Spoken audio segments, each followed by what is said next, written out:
ஆரி ஒர்க்னா embroidery மட்டும் இல்லை, ஒரு ஸ்கில், ஒரு பிஸ்னஸ், ஒரு ஸ்ட்ரெஸ் பஸ்டர்னு சொன்னால் நம்புவீங்களா? மோஸ்ட் பீப்புள் ஆரி ஒர்க்னா ப்ளவுஸ் டிசைன் மட்டும்னு நினைப்பாங்க.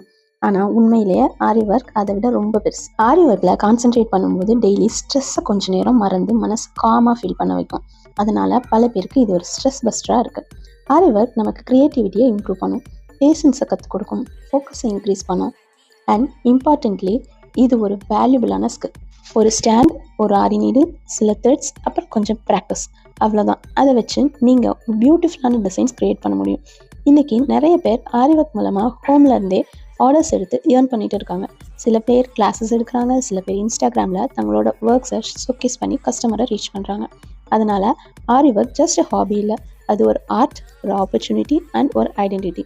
ஒரு பிளெயின் கிளாத்தை மாஸ்டர் பீஸாக மாற்றுற மேஜிக் நம்ம கையில் தான் இருக்குது. நீங்கள் ஆரி ஒர்க்கை ஹாபியாக பண்ணுறீங்களா இல்லை ஃப்யூச்சர் பிஸ்னஸாக பண்ணுறீங்களா? கமெண்ட்டில் சொல்லுங்கள்.